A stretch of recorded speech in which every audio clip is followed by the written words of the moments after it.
Buddha and the Twofold by Tien Cong Tran Ph.D. Chapter 1. What is the Twofold?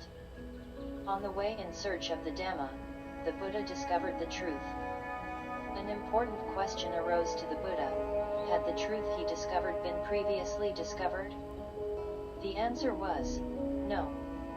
Each time talking about one of the Four Noble Truths, the Buddha declared, thus, Bhikkhus, in regard to things unheard before, there arose in me vision, knowledge, wisdom, true knowledge, and light. Unheard before means that the Buddha did not find in Hinduism such a truth. Where did the Buddha present and criticize Hinduism?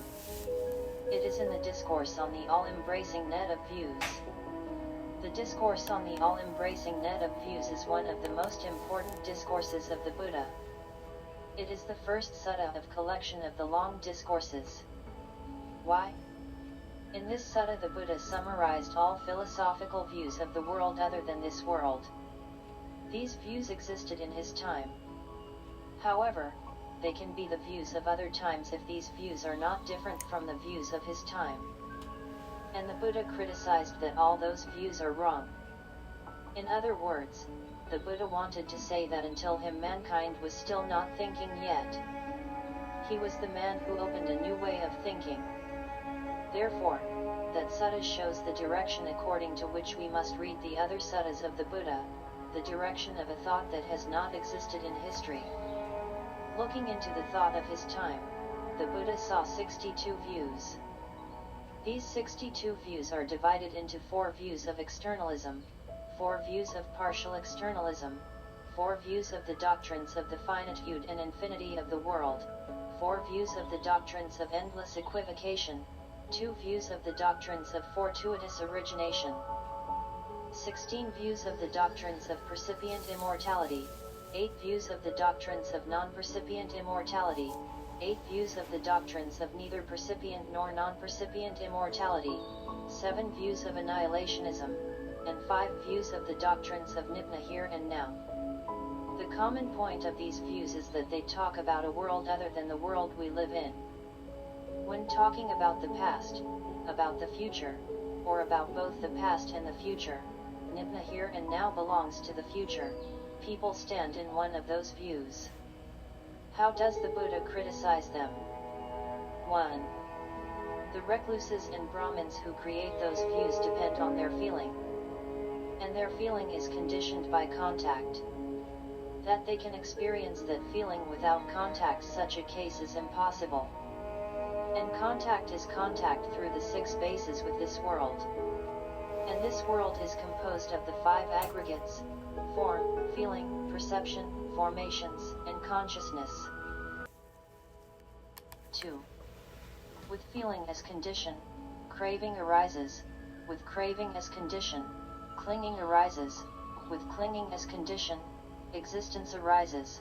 With existence as condition, birth arises. With birth as condition, aging and death, sorrow, lamentation, pain, grief, and despair arise. According to the Buddha, by the contact with this world or this shore, some recluses and Brahmins discuss the world beyond. In other words, they think the other world from this world. According to the Buddha, they crave for this world, and from this craving they create the world beyond so that they can continue their craving. Craving for this world leads to suffering, and craving the next world also leads to suffering. So is there anything other than the world of the 6 bases and the world derived from the world of the 6 senses? If there are only these 2 worlds, how can we escape from contact, feeling, craving, and suffering? According to the Buddha, that is the feeling of those who do not know and do not see. That is only the agitation and vacillation of those who are immersed in craving. The Buddha said, when Bhikkhus, a bhikkhu understands as they really are the origin and passing away of the 6 bases of contact, their satisfaction, unsatisfactoriness, and the escape from them, then he understands what transcends all these views. A man lives daily with the 6 bases. The Buddha talks about the escape from them. If the 6 bases of the 5 aggregates are all reality, an escape from them is going into empty voidness. But how can a man live with empty voidness? One can escape from the six bases only when one sees what transcends them, is better and brings more happiness. Therefore, the essential point of the Buddha's teaching lies in what transcends all these views. As it is said, all these views depend on the world of the six bases to derive the world beyond.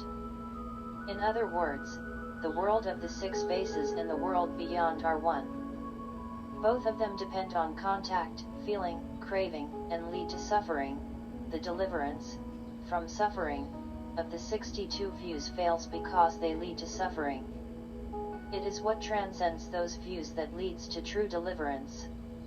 So the Buddha sees two different things: the world of the six bases, including all that is derived from it, or the world of the 62 views, and what transcends it. So the Buddha sees two different realities, the world of the six bases and what transcends it, or in other words, this shore and the other shore, or, again in other words, the material shore and the immaterial shore.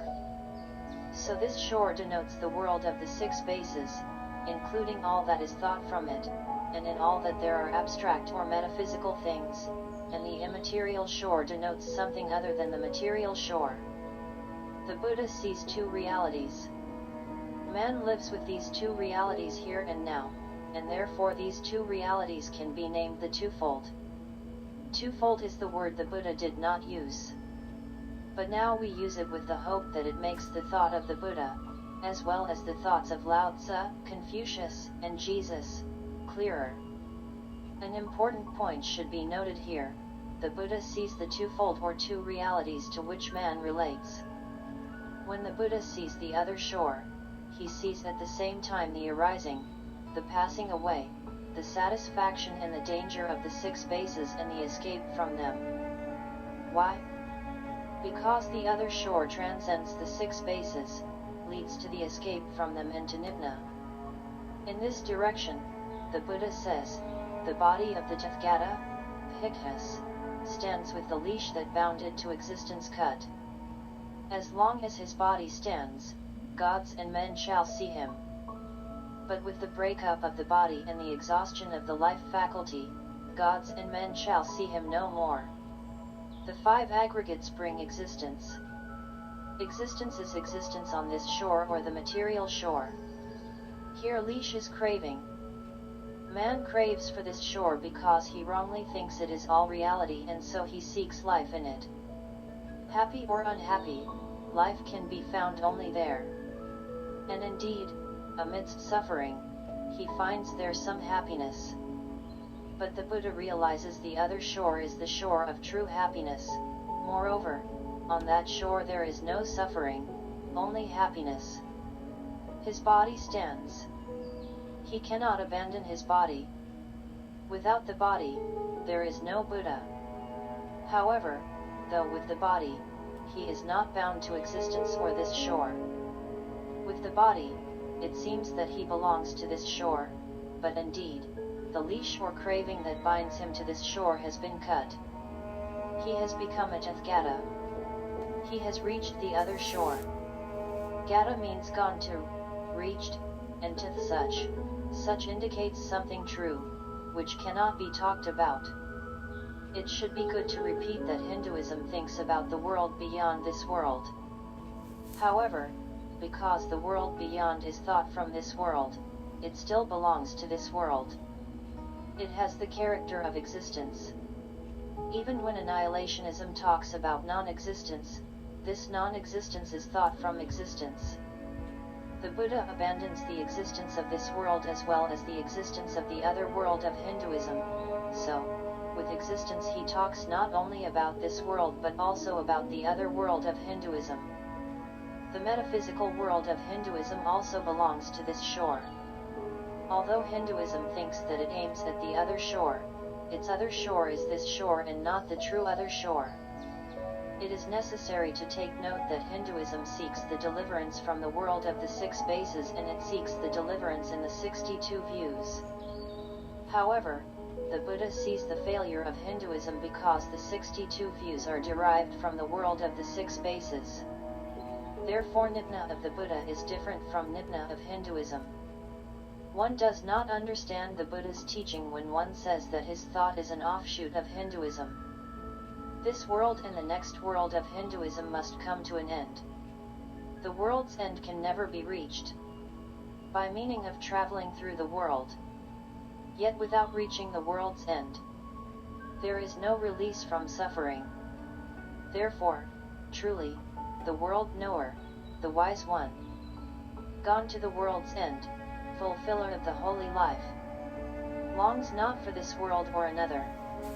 The Buddha heavily criticized the next world of Hinduism. Mara, the evil one, is the representative of this world. When he hears about the next world, he applauds it. He sees that the next world is also his world. The Buddha said to Mara, the evil one, I know you, evil one. Do not think, he does not know me. You are Mara, evil one, and the Brahma and the Brahma's assembly and the members of the Brahma's assembly have all fallen into your hands, they have fallen into your power. You, evil one, think, this one too has fallen into my hands, he too has fallen into my power, but I have not fallen into your hands, evil one. I have not fallen into your power. With the vision of the twofold, the Buddha saw what mankind had not seen before. That is the reason why he said that the discourse on the all-embracing net of views might be remembered as the incomparable victory in battle. The incomparable victory in battle opens a new way of thinking. That is the reason why in his first discourse setting in motion the wheel of the Dhamma, the Buddha he said, thus, Bhikkhus, in regard to things unheard before, there arose in me vision, knowledge, wisdom, true knowledge, and light. He also said in the Noble Surge, I have no teacher, and one like me exists nowhere in the entire world, with all its gods, because I have no person for my counterpart. I am the accomplished one in the world. I am the teacher supreme. I alone am a fully enlightened one. Chapter 2, The Twofold, and Reality. Section 1, This Shore and the 5 Aggregates. The Buddha divides a person or the world in which a person lives into 5 parts called aggregates. The 5 aggregates are form, feeling, perception, formations, and consciousness. 1. Form. Form indicates material, matter. 4 basic elements that constitute form are earth, water, fire, and air. Regarding a person, form indicates the body. By the 4 basic elements many parts of the body are made: bone, flesh, blood, eye, ear, nose, tongue, body, odor, taste, sound, word, gesture, change, dissolution of food, nutriment. Regarding the world, form indicates material within as well as without a person, in general, all things in the universe. 6 sensual bases. The Buddha talks about 6 sensual bases or 6 bases: eye, ear, nose, tongue, body, and mind. He also talks about the objects of the 6 bases: form, sound, odor, taste, tangible object, and mind object. The 6 bases, eye, ear, nose, tongue, body, and mind, are also called the 6 internal bases, contrasting with the 6 external bases, which are the objects of the 6 internal bases: form, sound, odor, taste, tangible object, and mind object. 2. Feeling. Feelings are divided into pleasant feeling, unpleasant feeling, and neither pleasant nor unpleasant, indifferent feeling. A feeling can be a bodily feeling that arises by the contact of a sense with the world: eye with form, ear with a sound, nose with an odor, tongue with a taste, and body with a tangible. A feeling can be a mental feeling that arises by the contact of mind with a mind object, an idea, a thought. 3. Perception. Perception is the cognition of the objects of feeling. When feeling has faded away, perception still recognizes them. So perception is more thoughtful and more abstract than feeling. The same as feeling, there are 6 kinds of perception, corresponding to the 6 bases and to the objects of the 6 bases: perception by the eye, perception by the ear, perception by the nose, perception by the tongue, perception by the body, and perception by the mind. Perception of form, perception of sound, perception of odor, perception of taste, perception of a thing, and perception of an idea. 4. Formations. There are 52 activities of mind, including feeling and perception. Formations are used to indicate actions other than feeling and perception, for example contact, intention, determination, concentration, effort, greed, hatred, ignorance, conceit, wisdom. Formations seem more abstract than feeling and perception. Formations often indicate mental activities that lead to action and so cause karma. Therefore, formations relate to intention or volition. Formations are often called intentional or volitional formations. Intention is wholesome or unwholesome, and so formations can be good karma or bad karma. 5. Consciousness. Consciousness is cognition. Consciousness are conditioned by the 6 bases: consciousness by the eye, consciousness by the ear, consciousness by the nose, consciousness by the tongue, consciousness by the body, consciousness by the mind, consciousness of form, consciousness of sound, consciousness of odor, consciousness of taste, consciousness of a thing, and consciousness of an idea. But feeling, perception, and formations are also kinds of cognition. Then what is the difference between consciousness and them? It is possible to say that because feeling, perception, and formations do not include all kinds of cognition, consciousness is used to indicate cognition other than feeling, perception, and formations. It is also possible to say that consciousness is used to indicate cognition after feeling, perception, and formations have faded away. Someone says that conscious denotes cognition before feeling, perception, and formations appear. Consciousness seems more abstract than feeling, perception, and formations. In general, the Buddha divides this shore into the 5 aggregates. We do not need to distinguish the details of the difference between form, feeling, perception, formations, and consciousness.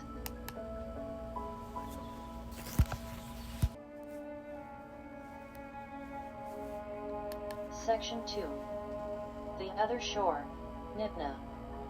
The other shore or immaterial shore is often considered beyond language. Language is language of the shore, therefore, it is not able to express the other shore. Whoever is enlightened will know the other shore, and even at that time he is not able to speak it out. The Buddha himself talked little about the other shore. Little, but he talked about it. The other shore is called Nibbana.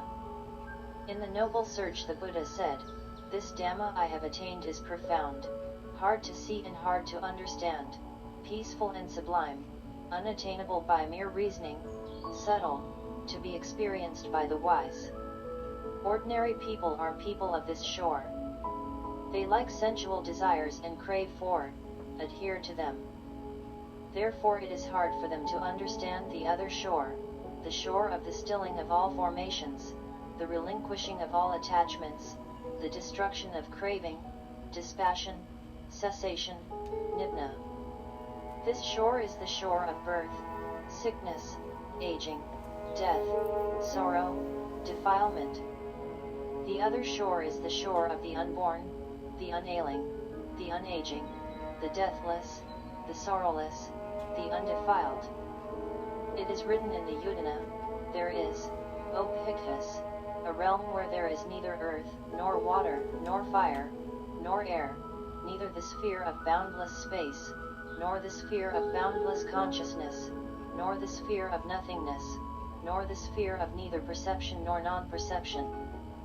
Neither this world nor the next world, neither sun, nor moon. This, O Bhikkhus, I call neither a going, nor a coming, nor a standstill. Without base is it, without continuity, without support, this is the end of suffering. Therefore Nibbana continues to be described as a realm contrary to this shore. Connected Discourses on the Unconditioned describes the other shore as the unconditioned, the uninclined, the taintless, the truth, the far shore, the subtle, the very difficult to see, the unaging, the stable, the undisintegrating, the unmanifest, the unproliferated, the peaceful, the deathless, the sublime, the auspicious, the secure, the destruction of craving, the wonderful, the amazing, the unailing state, Nibbana, the unafflicted, dispassion, purity, freedom, the unadhesive, the island, the shelter, the asylum, the refuge. The unconditioned, everything on this shore is given birth by one or several causes. A cause is a condition of a thing is a conditioned.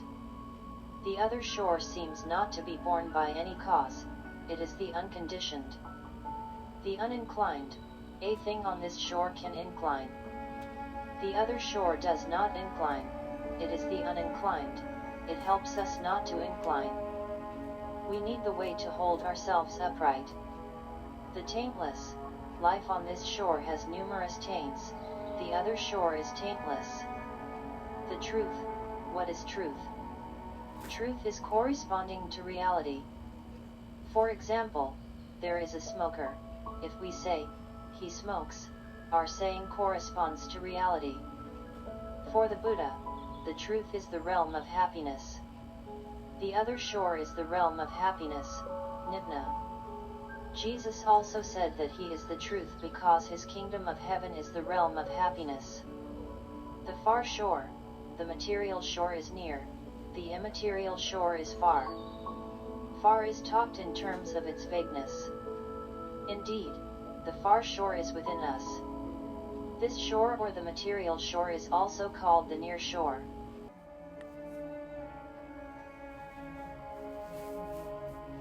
The subtle, material is obvious and immaterial is subtle. The very difficult to see, the other shore is within us. But do we see it? The unaging, there is no aging in the immaterial shore. The stable, it seems that the other shore is stable, not so impermanent as this shore. The undisintegrating, material integrates, immaterial does not integrate. The unmanifest, a thing is manifest and the way is unmanifest. The unproliferated, the other shore is not proliferated by something. The metaphysical world of Hinduism is proliferated by this shore. People look at this shore and create the metaphysical world. The peaceful, the other shore is peace. It is the same with Lao Tzu, Confucius, and Jesus. The deathless, there is no death on the other shore, because there are not 5 aggregates or 4 basic elements on it. Deathless refers to the spiritual aspect. We do not consider death as ourselves. On the bodily aspect there is death.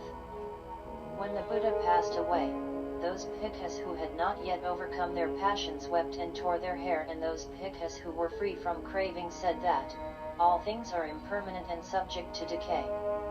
It is the same with aging and sickness. Without a clear understanding of the Buddha's idea, some interpreters consider that reality is the basic elements earth, water, fire, and air, because there are no birth, no sickness, no aging, and no death in those elements. The sublime, the other shore is sublime. Absolute is also often used. The holy life merges in Nibbana, culminates in Nibbana, ends in Nibbana. The auspicious, the other shore is auspicious for human beings. Jesus taught Beatitudes. That is the reason why when the sages see the other shore, they cannot help not teaching it. The secure, we find security on the other shore. The destruction of craving, craving belongs to this shore. There is no craving on the other shore. So, when we still crave for something, we are not yet on the other shore. The wonderful, wonderful is often used to describe Nibna. The amazing, amazing is often used to describe Nibna. The unailing, the other shore is peaceful and blissful, it does not cause pain to anyone. People usually talk about the sacrifices and austerities of morality. They say that because they are ignorant. The way comes bringing joy, happiness, and peace. The unailing state, suffering stops, all suffering has been overcome. Nibna, this is the cessation of suffering and the fullness of bliss. The unafflicted, earthly dust stops afflicting. Dispassion, passion indicates relation to the material shore. Purity, the other shore is pure, not dirty. Religions have this view. The purification of mind is what a believer has to try to perform every day. Freedom, on this shore human beings are slaves of material, of love, of money, and of fame. They are not free. On the other shore they do not crave for anything, they are free. The unadhesive, on this shore human beings attach to material, to love, to money and to fame. On the other shore they become independent. The island, on the other shore we are islands of ourselves, masters of ourselves. The shelter, men find shelter on the other shore. The asylum, men find asylum on the other shore. The refuge, men find refuge on the other shore. The beyond, the other shore is beyond this shore. Lao Tzu talks about the one, the way or the other shore. In the remote past there were those who attained the one. Attaining the one, heaven is clear. Attaining the one, earth is calm. Attaining the one, God is holy. Attaining the one, the cave is full. Attaining the one, 10,000 creatures come into life. Rulers of the world. All of them are what they are by virtue of the one. If heaven were not clear, it would fall to pieces. If earth were not calm, it would quake. If God were not holy, he would cease from being. If the fountain were not full, it would dry up. If 10,000 creatures did not come to life, they would perish. If kings and princes were not supreme, they would stumble and fall. We should take note that the way is very difficult to understand, difficult not only for us but also for the sages like the Buddha, Lao Tzu, Confucius, and Jesus. If we are asked about the other shore, do we not fall into embarrassment when we want to find an answer? The famous sentence at the beginning of Lao Tzu's Tao teaching is, "The way that can be talked about is not the eternal way, the name that can be named is not the eternal name." Confucius said, "The way which the superior man pursues, reaches wide and far, and yet is secret." Common men and women, however ignorant, may intermeddle with the knowledge of it, yet in its utmost reaches, there is that which even the sage does not know. We have seen the Buddha proclaimed, "I have no teacher, and one like me exists nowhere in the entire world with all its gods, because I have no person for my counterpart. I am the accomplished one in the world, I am the teacher supreme. I alone am a fully enlightened one." But we have just seen how the Buddha tried to express the way. Jesus proclaimed that he was the only Son of God, he is the only one who knows God or the way. But the way which he taught is difficult to understand and requires faith. Confucius was humbler, yet in its utmost reaches, there is that which even the sage does not know. Lao Tzu did not proclaim that he had a full knowledge of the way that can be talked about is not the eternal way. Section 3, which shore is reality? We have this shore or the five aggregates, material, and the other shore or nibna. Which shore is reality? For numerous interpreters, the five aggregates are all reality of a person. Besides the five aggregates, there is nothing. Why? Because besides the five aggregates, the Buddha does not talk about any other reality of a person. In the light of the twofold, the view that the five aggregates are all reality must be wrong. And this is a crucial mistake, for it does not catch the Buddha's original intuition of the twofold, it completely distorts his teachings. There is this shore and there is the other shore. So, is the other shore or Nibbana all reality? The answer can be yes and no. 1. Because there are two shores, Nibbana is not all reality. Nibbana is one reality and the five aggregates are one reality. The body does not make a Tathagata, but a Tathagata is not without the body.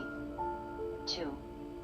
If reality is understood as what constitutes the happiness of men, Nibbana is all reality. We should remember that the Buddha taught what suffering is and what the cessation of suffering is, or Nibbana. So Nibbana is all reality of men. We should not think that Nibbana is here or there, at some place in the sky, in a blissful sphere in the sky. Nibbana is within us. Man lives with the five aggregates and Nibbana. A common person forgets Nibbana. This is ignorance. Nibbana is revealed to the sages like the Buddha, Lao Tzu, Confucius, and Jesus.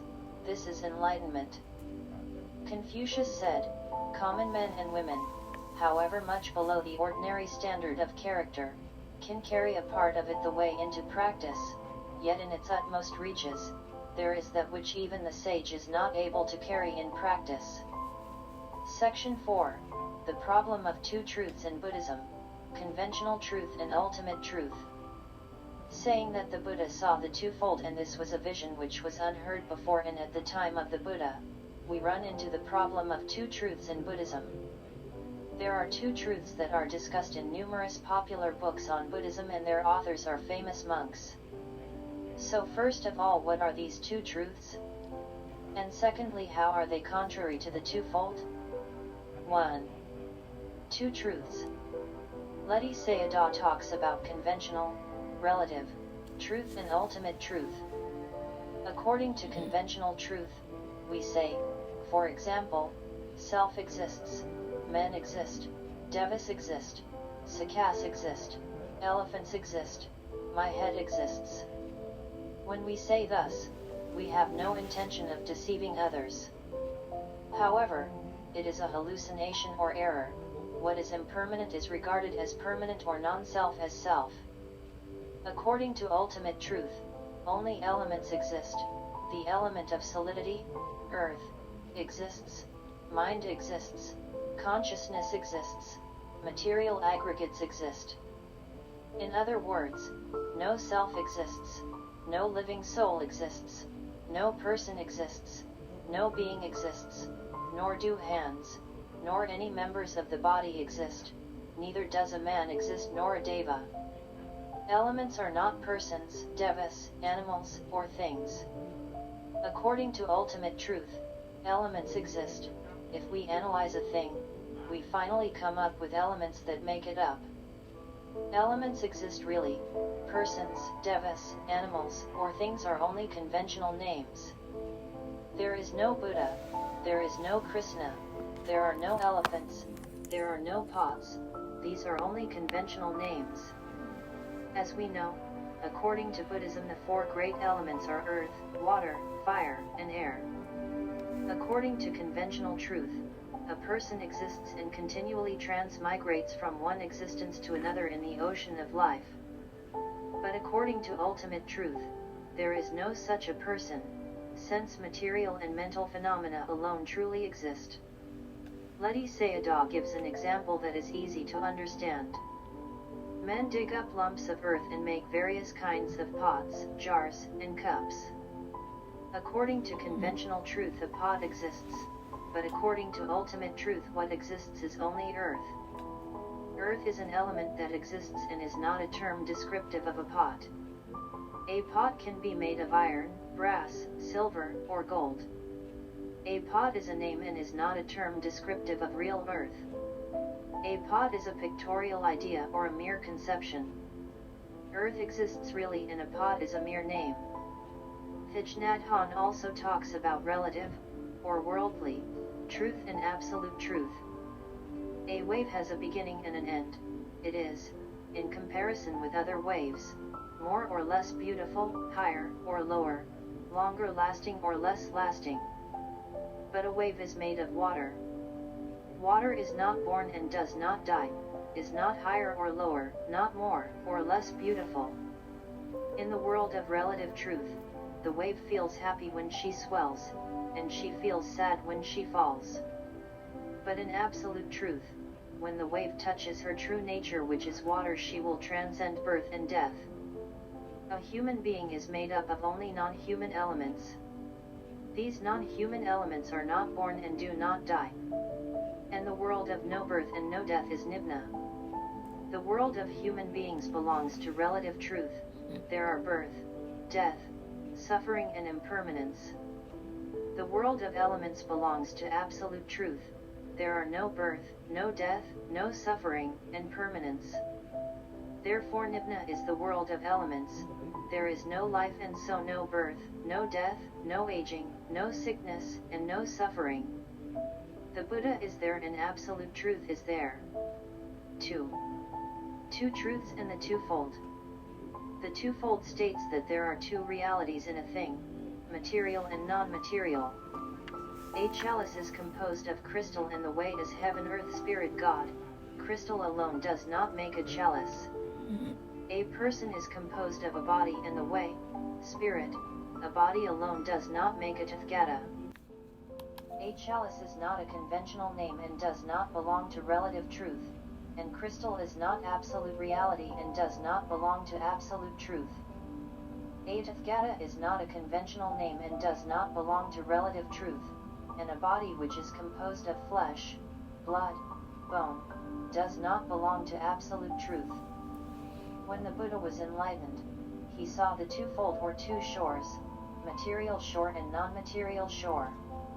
A person is made up of these two shores. Moreover, he saw that the material shore is the place of suffering and the other shore is the place of bliss or Nibbana. Enlightenment is knowledge of suffering and the cessation of suffering. When a person is on this shore, he lives in suffering, and when a person has reached the other shore, he lives in the cessation of suffering. When the Buddha was enlightened, he saw the twofold. But the twofold is not something that the Buddha created. The twofold lies in the heart of everyone. When a person sees a chalice, he sees crystal and the way is heaven, earth, spirit, God. A chalice is made of crystal and it is a chalice because it contains wine from earth that a mortal man, spirit here indicates mortal man, offers to eternal God in heaven. A peasant also carries the twofold in his heart because every day he sees things. Let us repeat that the twofold states that man in his daily life relates to two realities, material and non-material.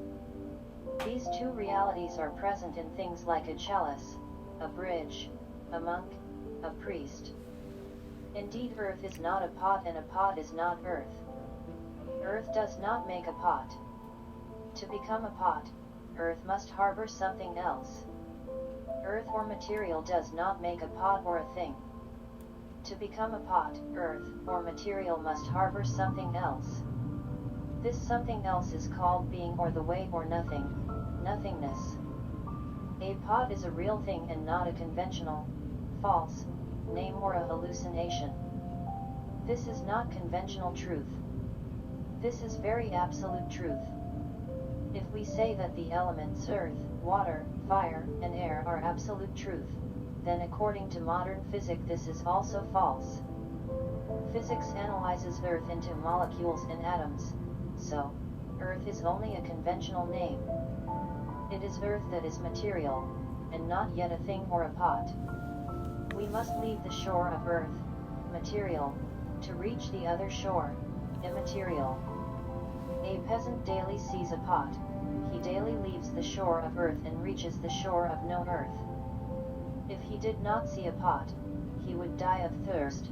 Earth cannot contain water, it is a pot that contains water. Therefore, a peasant sees a truth that a scholar, after many reasonings and many years of learning, distorts. Therefore such a monk who proclaims that meditation leads to insight loses a truth that a peasant sees. So, this kind of meditation does not bring insight, but distorts truth. But what is the purpose of this discussion? Depending on conventional truth and absolute truth, numerous interpreters affirm that according to the Buddha besides the great elements there is nothing else. But if there is nothing beyond the basic elements, how can we reach the other shore? Earth, water, fire, and air belong to the material shore. The analysis of material into basic elements of material not only does not leave material but also immerses more deeply into material. How can we say that it is the other shore understood as the immaterial shore? If the way is the way of human beings, how can earth, water, fire, and air be the way? We cannot deny that the other shore is talked about numerous times in the discourses of the Buddha. In his introduction to his translation of Majjhima Nikaya, the middle-length discourses of the Buddha, Bhikkhu Bodhi says that the Pali Canon offers sufficient evidence to prove that Nibbana is not sheer annihilation, that it has its existence and that it is a preeminent reality. Going deeply into elements is still staying in the material shore and there is nothing regarding reaching the other shore. It is possible to say that the view of going into elements makes the other shore disappear completely. How is it possible that the idea that a person composing of non-human elements leads to the cessation of suffering and to the attainment of nibbana or happiness? Do the elements earth, water, fire, and air contain happiness? If it is so, is the fastest way to nibbana to return to dust as soon as possible? According to the above-mentioned scholars, going to the other shore is leaving the shore of conventional truth and reaching the shore of absolute truth. If the Buddha had said so, what can we say now? If the Buddha had said such, he would not have seen a truth that a peasant sees. However, indeed the Buddha did not say such. In the Udana the Buddha said, "There is, O Bhikkhus, a realm where there is neither earth, nor water, nor fire, no air. In the root of all things, the first sutta of the middle-length discourses, the Buddha talked about an untaught ordinary person who conceives earth as his, delights in earth. Who conceives water as his, delights in water, who conceives fire as his, delights in fire, and who conceives air as his, delights in air." As we have said above, even the permanent world of Hinduism was denied by the Buddha, let alone the world of earth, water, fire, and air. The view of reality as earth, water, fire, and air can be named materialism, a gross materialism. Speaking in the Buddha's terms, an untaught ordinary person who has no regard for noble one often has the same view as materialism. Such a materialism cannot correspond to the Buddha's saying, thus, Bhikkhus, in regard to things unheard before, there arose in me vision, knowledge, wisdom, true knowledge, and light. When an ordinary man sees a pot, he sees earth.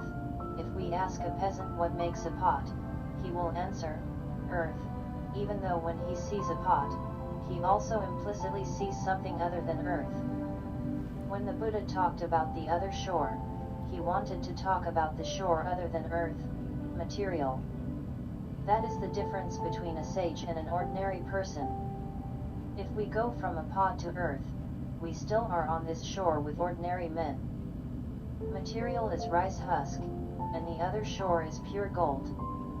If we stay on this shore, we still like rice husk more than pure gold.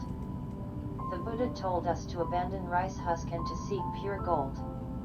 It is not a body that makes a Tathagata, it is that which is other than a body that makes a Tathagata, even though there is no Tathagata without a body.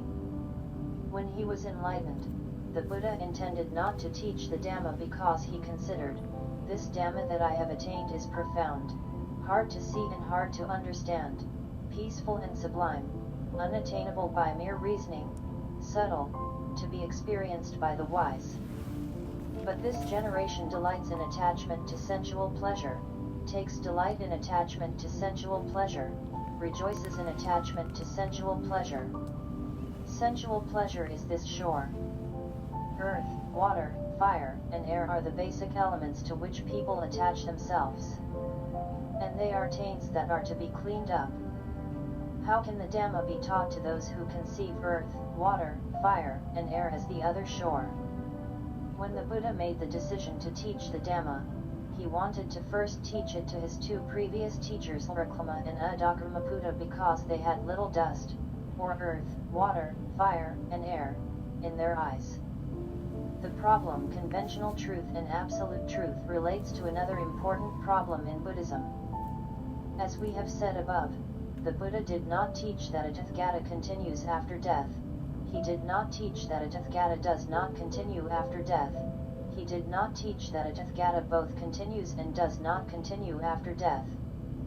And he did not teach that a Tathagata neither continues nor does not continue after death. He taught only what suffering is and what the cessation of suffering is here and now. Numerous monks understand that the Buddha did not talk about a Tathagata after death because a Tathagata is only a conventional, false, name. A Tathagata is only a conventional, false, name, and the five aggregates are reality. But if a Tathagata is only a conventional, false, name, the Buddha should not have talked about a Tathagata in this life. Why did he talk about a Tathagata in this life and not a Tathagata in the next life? If a Tathagata is only a conventional, false, name, the Buddha should not have taught anything. Indeed, the Buddha did not say so about a Tathagata because the terms continues after death, does not continue after death. Both continues and does not continue after death and neither continues nor does not continue after death do not apply to a Tathagata. They apply to the five aggregates or the material shore. There is not such a truth that a Tathagata is a conventional name and the five aggregates are reality. A Tathagata transcends the five aggregates, he is on the other shore. The Buddha said to the wanderer Vakagata, so too, Vaka, the Tathagata has abandoned that material form by which one describing the Tathagata might describe him, he has cut it off at the root, made it like a palm stump, done away with it so that it is no longer subject to future arising. The Tathagata is liberated from reckoning in terms of material form. The term reappears does not apply, the term does not reappear does not apply, the term both reappears and does not reappear does not apply, the term neither reappears nor does not reappear does not apply. The Tathagata has abandoned that feeling by which one describing the Tathagata might describe him, has abandoned that perception by which one describing the Tathagata might describe him, has abandoned those formations by which one describing the Tathagata might describe him, has abandoned that consciousness by which one describing the Tathagata might describe him, he has cut it off at the root, made it like a palm stump, done away with it so that it is no longer subject to future arising. The Tathagata is liberated from reckoning in terms of consciousness, Vaka, he is profound, immeasurable, hard to fathom like the ocean. The term reappears does not apply, the term does not reappear does not apply, the term both reappears and does not reappear does not apply, the term neither reappears nor does not reappear does not apply. Therefore, what is more erroneous than that a man, after many years of meditation, proclaimed a Tathagata is only a conventional, false, name. Such a proclamation not only does not arise a going to the shore of enlightenment but also consolidates the immersion in the shore of ignorance. There is no Tathagata and so there is no Dhamma of a Tathagata. But indeed, there is a Tathagata and there is the Dhamma of a Tathagata in this life. And it is possible there will be a Tathagata and the Dhamma of a Tathagata in the next life. The Buddha had just passed away, and his teaching was already misunderstood. Only a week after his death, the Venerable Mākāsapa said, "Now, friends, let us rehearse the teaching and the discipline, the Dhamma and the Vinaya." Already wrong teaching and wrong discipline have been courted, and right teaching and right discipline have been flouted. Already upholders of wrong teachings and wrong discipline have been strong, and upholders of right teaching and right discipline have been weak. It is very dangerous to misunderstand the Dhamma. The Buddha said, "Here, Bhikkhus, some misguided men learn the Dhamma discourses, stanzas, expositions, verses, exclamations, sayings, birth stories, marvels, and answers to questions, but having learned the Dhamma, they do not examine the meaning of those teachings with wisdom. Not examining the meaning of those teachings with wisdom, they do not gain a reflective acceptance of them. Instead, they learn the Dhamma only for the sake of criticizing others and for winning in debates, and they do not experience the good for the sake of which they learned the Dhamma. Those teachings, being wrongly grasped by them, conduce to their harm and suffering for a long time. Why is that? Because of the wrong grasp of those teachings. Suppose a man meeting a snake, seeking a snake, wandering in search of a snake, saw a large snake and grasped its coils or its tail. It would turn back on him and bite his hand or his arm or one of his limbs, and because of that he would come to death or deadly suffering. Why is that? Because of his wrong grasp of the snake. So too, here some misguided men learn the Dhamma. Why is that? Because of the wrong grasp of those teachings. The Buddha advised us to examine a bhikkhu's teachings to know whether they conform to the discourses and the discipline. Suppose a bhikkhu were to say, "Friends, I heard and received this from the Lord's own lips. This is the Dhamma, this is the discipline, this is the Master's teaching," then, Bhikkhus, you should neither approve nor disapprove his words. Then, without approving or disapproving, his words and expressions should be carefully noted and compared with the suttas and reviewed in the light of the discipline. If they, on such comparison and review, are found not to conform to the suttas or the discipline, the conclusion must be, assuredly this is not the word of the Buddha, it has been wrongly understood by this bhikkhu, and the matter is to be rejected. But where on such comparison and review, they are found to conform to the suttas or the discipline, the conclusion must be, assuredly this is the word of the Buddha, it has been rightly understood by this bhikkhu. Section 5. The importance of the two shores. As it will be discussed below, the Buddha asked for the abandoning of the material shore. The Buddha was very realistic. If the material shore alone exists, how can one abandon it? One can abandon the material shore only when he sees the other shore, and, not only that, but one must also see that the other shore is better than the material shore. The Buddha said, even though a noble discipline has seen clearly as it actually is with proper wisdom how sensual pleasures provide little gratification, much suffering, and much despair, and how great is the danger in them.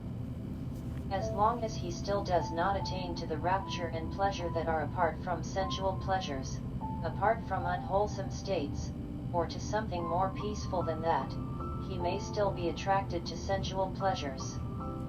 But when a noble discipline has seen clearly as it is with proper wisdom how sensual pleasures provide little gratification, much suffering, and much despair, and how great is the danger in them, and he attains to the rapture and pleasure that are apart from sensual pleasures, apart from unwholesome states, or to something more peaceful than that, then he is no longer attracted to sensual pleasures. It is written in the Uddhana, there is, O Bhikkhus, an unborn, unoriginated, unformed, uncreated. For if there were not this unborn, unoriginated, unformed, uncreated, there would be no escape from the born, originated, formed, created. But since, O Bhikkhus, therefore an escape is possible from the born, originated, formed, created. If the two shores are not distinguished, one does not understand sensual pleasures and the escape from sensual pleasures.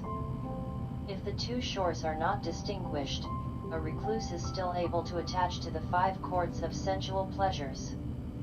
The 5 cords of sensual pleasures are wished for, desired, agreeable, and likable forms, sounds, odors, flavors, tangibles. This is a great danger. He still is a disciple of the evil one. Today we hear so many recluses who like the forbidden thing. Sins with children are denounced. Sins with adults are not talked about. The Buddha said, as to those recluses and Brahmins who are tied to these 5 cords of sensual pleasure, infatuated with them and utterly committed to them, and who use them without seeing the danger in them or understanding the escape from them. It may be understood of them, they have met with calamity, met with disaster, the evil one may do with them as he likes. So, a recluse needs to know the 2 shores. The Buddha said, as to those recluses and Brahmins who are not tied to these 5 cords of sensual pleasure, who are not infatuated with them or utterly committed to them, and who use them seeing the danger in them or understanding the escape from them. It may be understood of them, they have not met with calamity, not met with disaster, the evil one cannot do with them as he likes. Teaching the truth of the twofold to monks is a task that must be done. If a monk does not know the twofold, it is hard for him to live a holy life. At that time, his life is still full of lust, hatred, and ignorance. Thus, his teaching is not much effective. When a monk has returned to the house life and he continues to teach the Dhamma of the Buddha, it is clear that he has not experienced the Dhamma of the Buddha. If he says that he teaches the Dhamma of the Buddha, we can wonder if there is any lie that is bigger than that one. Thus, we can conclude that if the Buddha had not seen the twofold, there would not have been the Dhamma. Lao Tzu said, 30 spokes converge upon one hub, but it is the center hole that is the use of the cart. We shape a lump of clay into a vessel, but it is the empty space within the vessel that is its use. We make doors and windows for a chamber, but it is the empty space within it that is its use. Thus, while the beings are profitable, the non-being is useful. Lao Tzu sees the material shore, spokes, lump of clay, doors, windows, and the empty space, nothing or the other shore. It is the empty space or nothing that makes the use of a thing, and the use of a thing makes that thing what it is and not what it is not. The use of a bridge makes it a bridge and not a lump of wood or a flagpole.